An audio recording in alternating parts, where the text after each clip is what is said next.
अस्सलाम वालेकुम my dear students, मैं उम्मीद करती हूँ कि आप सब खैरियत से होंगे।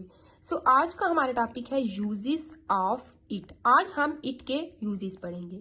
इट का जो सबसे पहला यूज है वो है वक्त, यानी कि सुबह, दोपहर, शाम, दिन, रात, दोपहर वगैरह के लिए हम लोग इट को यूज करते हैं।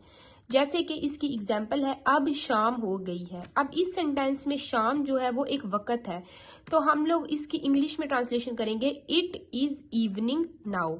इसकी दूसरी एग्जाम्पल है 8 बजे हैं। अब 8 जो है वो भी एक टाइम है, इस सेंटेंस में भी हम लोग कहेंगे it is 8 o'clock। Next it का जो दूसरा यूज है वो है मौसम या मौसमी कैफियत, यानी कि हवा, बारिश, बर्फबारी, ओले, आंधी, बादल, कुदरती मंजर वगैरह के लिए हम लोग इट का यूज करते हैं। मसलन बारिश हो रही है। अब इस सेंटेंस में बारिश जो है वो एक मौसमी कैफियत है, तो इस सेंटेंस के अंदर हम लोग इट को यूज करेंगे it is raining. Next sentence है आज बहुत सर्दी है।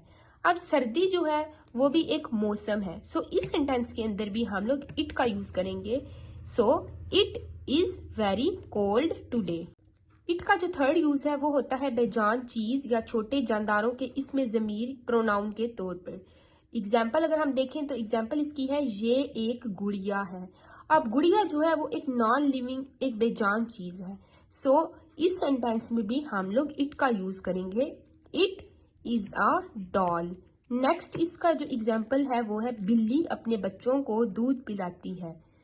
The cat feeds its kitten milk. क्योंकि मैंने आपको जैसे कि ऊपर बताया है कि जो छोटे जानदार होते हैं उनके प्रोनाउन के तौर पे भी हम लोग इट को यूज करते हैं, इस सेंटेंस में भी हम लोगों ने इट को यूज किया। अब नेक्स्ट जो इट का नंबर 4 पे यूज आता है वो होता है जब किसी चीज की हम लोग सिर्फ बयान करते हैं, यानी कि जब हम किसी चीज की खूबी, क्वालिटी को बयान करते हैं, तब ऐसे सेंटेंसेस में भी हम लोग इट का यूज करते हैं। जैसे कि ये बहुत तेज है। अब तेज होना भी एक चीज की क्वालिटी है, इस सेंटेंस की ट्रांसलेशन में भी हम लोग इट का यूज करेंगे इट इज वेरी फास्ट। ये बहुत खूबसूरत है। अब इस एग्जाम्पल में भी देखें तो खूबसूरत होना एक क्वालिटी है, एक खूबी है। इस सेंटेंस में भी हम लोग इट का यूज करेंगे it is very beautiful.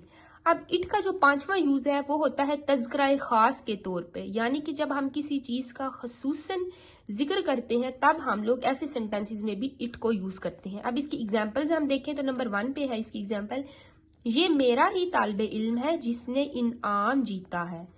It is my student who has won the prize. Number 2 पे इसकी एग्जांपल है, ये उसकी किताब थी जो चोरी होगी।